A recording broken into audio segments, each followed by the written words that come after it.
Avis hospital ఇది Chiranjeevi blood bank పక్కనే ఉంటుంది. ఎదురుగా నాన్ ఈస్ట్ రెస్టారెంట్ ఉంటుంది. లొకేషన్ చెప్తాను. జూబ్లీ హిల్స్ చెక్ పోస్ట్ నుంచి జస్ట్ ఒక 200 మీటర్స్ దూరంలో ఉంటుంది, కృష్ణానగర్ వెళ్ళే దారిలో. ఇక్కడ జరుగుతున్నది ఏంటి అంటే వెస్కులర్ వెయిన్స్ అనే ఆపరేషన్ ఉంటుంది. అంటే జనరల్గా మనకి కాళ్ళలో నరాలు, వెయిన్స్, అవి నరాలు కావు, వెయిన్స్, నాళాలు, అంటే రక్త నాళాలు ఉంటాయి కదా, నాళాలు జిగ్జాగ్గా కనిపిస్తూ ఉంటాయి. చాలా మంది వ్యవసాయం చేసే వాళ్ళకి, ఎక్కువసేపు నిలబడి కూర్చొని పనిచేసే వాళ్ళకి, ఇప్పుడు ఆటో డ్రైవర్లకి, కార్మికులకి, వీళ్ళందరికీ కూడా ఆ ప్రాబ్లం ఎక్కువగా వస్తూ ఉంటుంది. సో అది జనరల్గానైతే ఆపరేషన్ దాకా ఇంకో దాకా వెళ్ళరు. మన చాలా మంది మన ఇళ్లలో ఫాదర్ మదర్లకు కూడా కనబడతా ఉంటాయి. ఈ మధ్య కాలంలో ఈ హాస్పిటల్, ఈ మెడికల్, ఈ మాఫియా ఎక్కువైన తర్వాత దీనికి ఆపరేషన్ అనేది చాలా పెద్ద ఎత్తున చేస్తారు. సరే, సివియర్గా ప్రాబ్లం ఉంటే దానికి ట్రీట్మెంట్ ఉంటుంది. సివియర్గా ప్రాబ్లం ఉంటే ట్రీట్మెంట్ ఉంటుంది. ఆ ట్రీట్మెంట్ చేయాలి అని అంటే ఫస్ట్ డాక్టర్ని కన్సల్ట్ అయితే డాక్టరు డాప్లర్ అని ఒక టెస్ట్ చేస్తాడు. ఆ టెస్ట్ తర్వాత దాని నిర్ధారణ జరుగుతుంది. తనకి తీవ్రత ఎంత ఉన్నది, దానికి ఏం చేయాలి, ఆ సాక్స్ లాంటి స్టాకింగ్స్ అవేమైనా వేయాలన్నా, లేకపోతే ఫర్దర్గా ఏమైనా లేజర్ ట్రీట్మెంట్ చేయాలనేది డాక్టర్ డిసైడ్ చేస్తాడు. ఈ పర్టికులర్ ఈ హాస్పిటల్లో ఏంటంటే పేషెంట్ రావడమే ఆలస్యం. 600 రూపాయలు ఫీజు కట్టాలి, లోపలికి పోవాలి, డాక్టర్ చూస్తాడు, మీకు డాప్లర్ టెస్ట్ చేయాలంటాడు. ఇక్కడ విషయం ఏంటంటే టెస్ట్ ఫ్రీగా చేస్తారు. అసలు ఏంటన్నా ప్రైవేట్ హాస్పిటల్ టెస్ట్ ఫ్రీగా చేస్తారా? మేము మంచి దానికోసం చేస్తున్నాం అని అంటున్నారు. చెప్పండి, ఏ హాస్పిటల్ అయినా అట్లా చేస్తుందా? సరే, ప్రతిరోజు ఒక 10 పేషెంట్లకో, లేకపోతే సాటర్డేనో, లేకపోతే సండేనో, ఏదో వాళ్ళకి ఇష్టమైన రోజులో ఫ్రీ ట్రీట్మెంట్ ఇస్తున్న హాస్పిటల్స్ కొన్ని ఉంటాయి. అది కూడా ఓపీ. ల్యాబ్ టెస్టులు ఫ్రీగా చేస్తారా? దాదాపు 4000 రూపాయల టెస్ట్ ఎలాంటి ఛార్జ్ చేయరు వీళ్ళు. ఎలాంటి ఛార్జ్ చేయకుండా ఇమీడియట్గా ఏం చెప్తారంటే సర్జరీ అంటాడు. దీనికి రెండో ఆప్షనే లేదు. ఇక పోగానే ఆ ప్రాబ్లం చూస్తాడు, సర్జరీ చేయాలి నీకు అంటాడు, లేజర్ ట్రీట్మెంట్ చేయాలంటాడు, హోల్ పెడతారు, లోపల సర్జరీ అయిపోతుంది. 4 లక్షల నుంచి 5 లక్షల రూపాయలు వసూలు చేస్తున్నారు ఒక్కొక్క పేషెంట్ దగ్గర నుంచి. అమాయకమైన జనం పాప ఈ హాస్పిటల్ వెబ్సైటు, యూట్యూబ్ ఛానల్లో వీడియోలు చూసి ఆగమైపోతున్నారు. అంటే ఇది చాలా, ఇప్పుడు ఆ పర్సన్ ఎవరెవరికి ఇది ఎట్లా ఏంటి అన్నది మనకు అనవసరం. ఎంత భయంకరమైన విషయం ఇది. చివరికి ఏమంటున్నాడు అక్కడ, ఒకవేళ మా స్టాఫ్ ఏమైనా తప్పు చేసి అపాలజైజ్ చెప్తా అంటాడు. మేము ఏం చేసినామంటే తనని పంపించినాం, సీనియర్ జర్నలిస్టు వెంకటేష్ గారు, చూడించండి ఒకసారి, ఆయనకి ఏ ప్రాబ్లము లేదు. మేము ఊరికే ఒక్క నిమిషం పోవన్న, ఒకసారి లోపలికి పోయిరాపో, ఏం జరుగుతుందో నువ్వు కూడా ఒక ఓపీ తీసుకొని పంపించినాం. ఒరి అమ్మ, లోపల పోగానే ఫీజు కట్టించుకున్నారు. ఏంది వెంటనే ఆయన డాక్టర్ కన్సల్ట్ అయ్యిండు, వెంటనే నీకు డాప్లర్ టెస్ట్ చేయాలన్నారు, టెస్ట్ ఫ్రీ. టెస్ట్ పోకముందే నీకు ఆపరేషన్ చేయాలంటున్నారు డైరెక్ట్. అంటే ఎట్లా అయిపోయిందంటే ఇక్కడికి ప్రతి పేషెంట్కి మనం ఆపరేషనే చేస్తాం అని కింద రిసెప్షనిస్ట్ దగ్గర నుంచి పై వాళ్ళ దాకా వాళ్ళకు క్లారిటీ ఉంది. కాబట్టి ప్రతి పేషెంట్ని ఆపరేషన్ అయ్యి 4 లక్షలే కనిపిస్తున్నాయి ఆయన 5 లక్షలే ఆయన ఫేస్లో. పేషెంట్ ఎంటర్ అయిందంటే ఇట్లా లక్ష్మీదేవి ఇట్లా ఇట్లా ఇట్లా అంత భయంకరంగా ఉన్నది పరిస్థితి. ఎన్ని రోజులు ఇంక ఇట్లా. అందుకే మేము ఒక 2-3 కంప్లైంట్స్ మన దాసరి సీనన్న దగ్గరికి వస్తే, ఇది మళ్ళీ ఒకరిద్దరు పోతేనే మళ్ళీ వీడు 50 లక్షలు అంటారు, ఇంకోటి అంటారు, మళ్ళీ ఇదో లొల్లి తయారైంది, ట్రెండ్ అయిపోయింది స్టేట్లో. కాబట్టి మేమేం చేసినామంటే, సరే ఒక్కసారి వెళ్దాం. తెలంగాణలో గమనించాల్సింది, తెలంగాణ ప్రజలు ఒక 2-3 మాఫియాలు చాలా విపరీతంగా ఉన్నాయి. ఒకటి real estate mafia, 2 pharma mafia, 3వది మెడికల్ మాఫియా. చాలా మంది అంటుంటారు హైదరాబాద్ మెడికల్ హబ్ అని. అఫ్ కోర్స్ హైదరాబాద్ మెడికల్ హబ్బే, private medical hub, government medical hub కాదు. ఈ ప్రైవేట్ మెడికల్ హబ్లో ఈ రకంగా దోపిడీ చేసే హబ్ కింద మారిపోయింది. అయితే గవర్నమెంట్ హాస్పిటల్ పోయి చచ్చిపోవాలా, లేకపోతే ప్రైవేట్ హాస్పిటల్కి వచ్చి ఉన్నది అమ్ముకొని ట్రీట్మెంట్ చేసుకోవాలా. అట్లా కూడా సరైన ట్రీట్మెంట్ లేదు కదా. సో అందుకే మనం జర్నలిస్ట్ వెంకటేష్ గారిని అన్నని పంపిస్తే లోపలికి వెళ్తే నీకు ఆపరేషన్ చేయాలన్నారు. ఒక కొటేషన్ రాసిచ్చారు, 2 లక్షలు అయితే నీకు 4th స్టేజ్లో ఉంది అంటున్నారు. ఆయన నడుస్తున్నాడు, రెగ్యులర్గా నాతో పాటే ఉంటున్నాడు, గ్రామాలు తిరుగుతున్నాం, అంత బాగానే ఉంది. నొప్పి ఏమైనా ఉందని ఏ నొప్పి లేదు, ఉత్తగానే పంపించినా మేము టైంపాస్కి. ఆయన ట్యాబ్లెట్ కూడా వేసుకోలేదు ఇంతవరకు. పోనీ ఆయన పోయింటే సరే ప్రాబ్లం, ఆయనే అంటున్నాడు డాక్టర్, ఒక 60-70% మందికి జనరల్గా తెలుస్తుంటాయని. జనరల్గా ఏదైనా ఒక టెస్ట్ చేసినప్పుడు ఎంఆర్ఐ స్కాన్ తీయించండి, మీ బ్యాక్ ఏదో ఒక ప్రాబ్లం తెలిసి L1 L2 అంటాడు, దానికి జాయింట్ అయిందంటే ఇంకోటి అంటాడు. అందుకే చాలా మంది మంచి డాక్టర్లు ఏం చేస్తారంటే ఎంఆర్ఐ జోలికి పోకండి అంటారు. నేను మా ఫాదర్ని మొన్న హాస్పిటల్ తీసుకెళ్తే కూడా ఒక మంచి డాక్టర్ చూసి, చిన్న ఏజ్ అతనే, ఏం చెప్పిందంటే ఎంఆర్ఐ ఎందుకన్నా, ఇది ఏజ్ రిలేటెడ్ వచ్చినాయి ఇవన్నీ, ఒక ఎక్స్రే తీయండి సరిపోతుంది. ఎక్స్రే తీస్తే అరిగిపోయినాయి అన్నాడు, కథం అయిపోయింది. ట్రీట్మెంట్ ఏంటంటే కూర్చునే పొజిషన్ మార్చుకోవాలని చెప్పింది, అంతే, ఏం లేదు అక్కడ. No tablet, nothing. ఏమైనా పెయిన్ అనిపిస్తే జర ఆయింట్మెంట్ రుద్దుకొని జర వేడి చేసుకొని కాపుకోండి అని అన్నారు.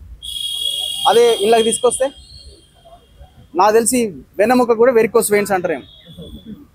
అంటే ఇంత దారుణంగా తయారైన హాస్పిటల్స్. ఇప్పుడు ఇక్కడ లిటరల్గా ఇప్పుడు ఈయన కనుక మామూలు అమాయకుడు అయితే 2 లక్షలు ఇవ్వాల్సిందే. ఏ నుంచి తేవాలా? ఉన్నది అమ్ముకోవాలా, లేకపోతే మెడల మీద ఏమన్నా తీసి అమ్ముకోవాలా. 2,40,000. ఇది ఈ మేము ఎవిడెన్స్ చూపించి మాట్లాడుతున్నాం. దయచేసి గమనించాల్సింది ఏంటంటే టెక్నికల్ పర్సన్ ఫిజికల్ ఎవిడెన్స్ చూపించే ఈ మాట్లాడడం జరుగుతున్నది.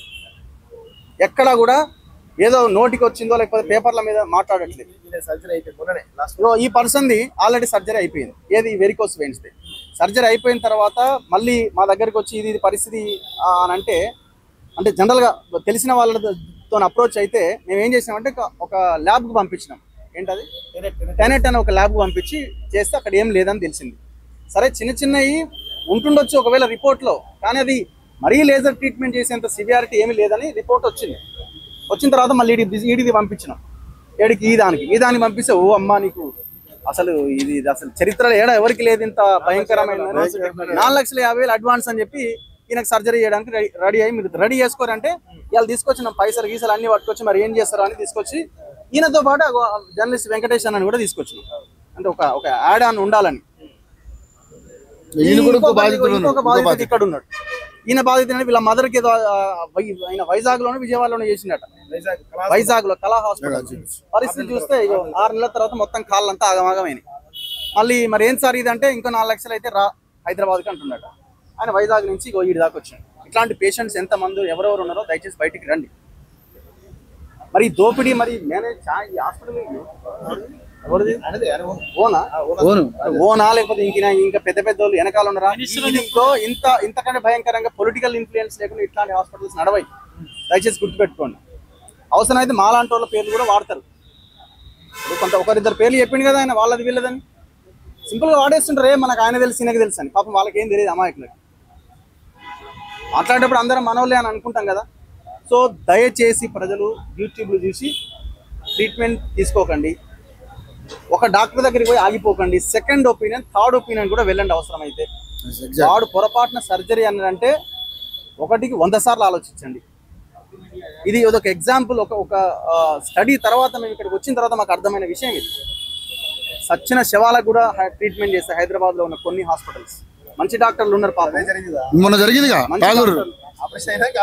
ఆపరేషన్ మన ఏజ్లో ఒకటి ఏదో స్టోరీ వచ్చింది. అంతమంది నేను యశోద దగ్గర చేసిన సచ్చిన శవాలకు కూడా ట్రీట్మెంట్ చేస్తూ ఉంటారు.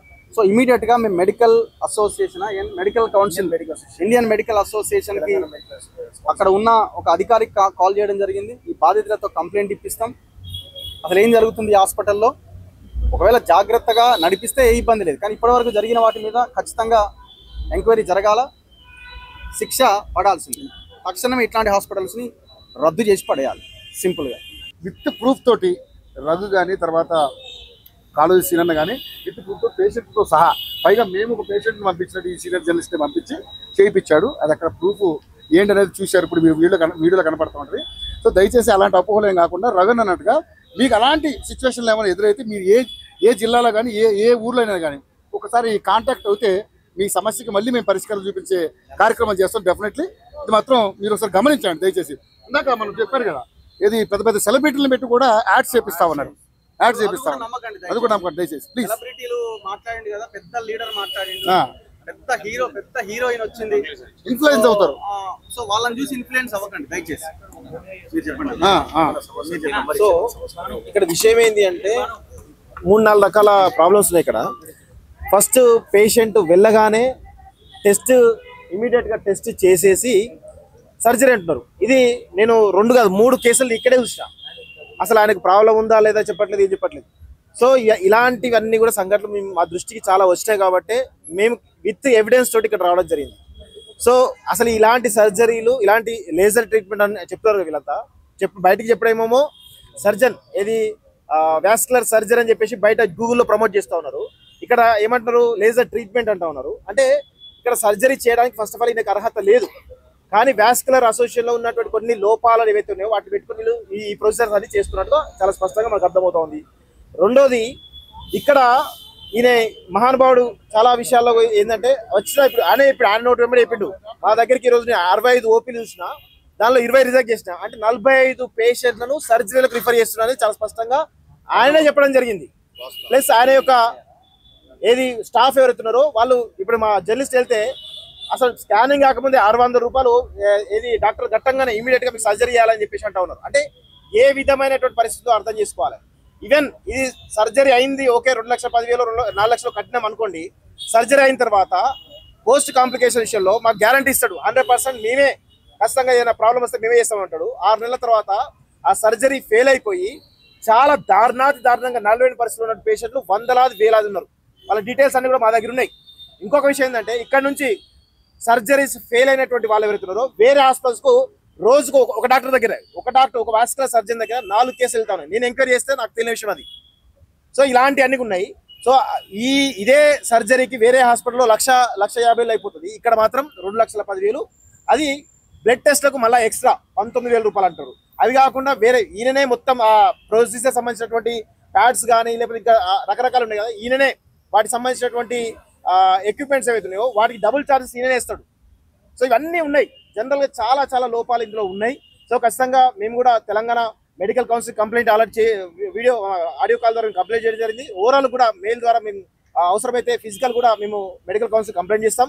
అదేవిధంగా ఇండియన్ మెడికల్ అసోసియేషన్ వాళ్ళు కూడా ఖచ్చితంగా వాళ్ళకు కంప్లైంట్ చేస్తాం. అదేవిధంగా వాస్కులర్ అసోసియేషన్ ఏపీ తెలంగాణ సంబంధించిన వాస్కులర్ అసోసియేషన్ కూడా ఉంది, వాళ్ళతో కూడా మేము మాట్లాడినాం. సో వాళ్ళు కూడా చాలా స్పష్టంగా మేము దీనిపైన ఎంక్వైరీ చేస్తాం. ఇలాంటి తప్పుడు కథనాలు ఉంటే ఆయన అసోసియేషన్ తీసేసి ఆయన లైసెన్స్ కూడా రద్దు చేసే విధంగా ప్రయత్నం చేస్తాం కూడా వాళ్ళు కూడా చెప్పడం జరిగింది. సో ఇది ఇలాంటివి ఘటనలు ప్రజలు గుర్తుంచుకోవాలి. దయచేసి ఇన్స్టాగ్రామ్ యాడ్స్ ద్వారానో లేకపోతే సెలబ్రిటీ యాడ్లు ఇచ్చారనో లేకపోతే గూగుల్ యాడ్స్ ఇచ్చారని చెప్పేసి దయచేసి ఇలాంటి వాటిని నమ్మి మోసపోవద్దు అని చెప్పేసి కూడా మేము చాలా స్పష్టంగా చెప్తా ఉన్నాం. Thank you very much. ఇప్పుడు డాక్టర్ పేరు వచ్చేసి డాక్టర్ రాజా వి కొప్పల AVIS హాస్పిటల్ అని చెప్పేసి బంజారాస్ లో ఉంటుంది. దగ్గర రోజుకి 2 నుంచి 5 కోట్లు లేపుతున్నారు ఇక్కడ ఈజీగా. 40 ఆపరేషన్స్ చేసినా 40 ఇంటూ 4 లక్షలు వేసుకున్నా కూడా దాదాపు 1,60,00,000 దాదాపు ఇన్ని డబ్బులు వాళ్ళ అకౌంట్లలోకి పోతున్నాయి. ఆలోచించండి ఒకసారి ఎంత భయంకరమైన దోపిడీ జరుగుతుందో. ఇక మీద పడుడేగా ఇట్లాంటి వాటిని వదిలిపెట్టే సమస్య లేదు. ఖచ్చితంగా భవిష్యత్తులో ఇంకా మరిన్ని ఇట్లాంటివి వస్తాయి. చాలా జాగ్రత్తగా మీరు ప్రజల కోసం పనిచేయండి. ఇంకొకటి మనం గుర్తుపెట్టుకోవాల్సింది, చాలా మంది అంటుండొచ్చు ఇది ప్రైవేట్ హాస్పిటల్ కదా, వాళ్ళ బిల్లులు వాళ్ళు వేసుకుంటారు కదా అని అండొచ్చు. మీరు ప్రైవేట్ హాస్పిటల్ అనేది ఉండదు. ప్రైవేట్ హాస్పిటల్ అంటే అవి ఒక ట్రస్ట్ కింద ఏర్పాటు అవుతాయి, గుర్తుపెట్టుకోవాలి. విద్య కానీ వైద్యం కానీ వ్యాపారం కాదు. భారత రాజ్యాంగము భారత చట్టాలు చెప్తున్నాయి విద్య వైద్యం అనేది వ్యాపారం కాదు. వాళ్ళు కేవలం మేము సేవ చేస్తామనే దృక్పథంతోనే వస్తారు. సరే ఎంతో కొంత వాళ్ళ మెయింటెనెన్స్ కోసమో దానికోసమో తీసుకుంటే ఓకే, కానీ దోపిడీ చేస్తున్నారు. ఇవాళ హైదరాబాద్లో ఉన్న ఏవైతే హాస్పిటల్స్ ఉన్నాయో మెయిన్ హాస్పిటల్స్ 100,000 కోట్ల రూపాయలకి ఎదిగినాయి. సో దయచేసి ఇది గమనించాల్సిన అవసరం ఉంది. విద్య వైద్యం వ్యాపారం కాదు. ఈ ట్రస్ట్ల పేర్లతోని ప్రభుత్వం దగ్గర రాయితీలు తీసుకుంటూ ప్రజల సేవ కోసం వచ్చినటువంటి ఇవన్నీ. సో ఆ దిశగా వీళ్ళు పనిచేయట్లేదు. వీటిని ఖచ్చితంగా మనం ఎండగట్టాల్సిన అవసరం ఉంది. అండ్ ఇంకోటి కేవలం ఇది ఓన్లీ తెలంగాణ హైదరాబాద్ లోనే కాదు, సో ఓవరాల్ ఇండియా మొత్తం వీళ్ళకు ఉన్నాయి. సో తెలంగాణలో 3 బ్రాంచెస్, సో ఏపీలో almost 8 branches, so Karnataka, Tamil Nadu, West Bengal and Maharashtra.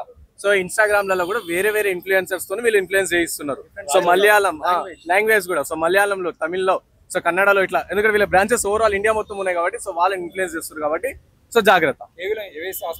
So AVS hospital అనే పేరే కాకుండా వీళ్ళు డిఫరెంట్ హాస్పిటల్స్, ఇక్కడేమో మన ఏవిఎస్ హాస్పిటల్స్ అని ఉంది ఇక్కడ హైదరాబాద్ లో. సో వేరే దగ్గరనేమో Medicity hospitals, saint Joseph general hospital ఇది ఏపీలో, అండ్ ఇక్కడ smiles hospital, CEG hospital. So వేరే పేర్లతో అసోసియేట్ ఉన్నారు. Uma Maheshwari hospital, Srinivasa speciality hospital, Medici hospital, little stars and she Rajahmundry, Joseph general hospital కర్ణాటకలో, అపోలో కూడా ఉంది, శ్రీ ప్రభా హాస్పిటల్ కర్ణాటక, స్మైల్స్ హాస్పిటల్. అంటే ఒక్కొక్క హాస్పిటల్లో వీళ్ళు కన్సల్టెంట్. సో ఎక్కడైనా సరే రాజావి కొప్పాల అనేటైనా వస్తుండే అక్కడ ట్రీట్మెంట్ చేస్తుండండి.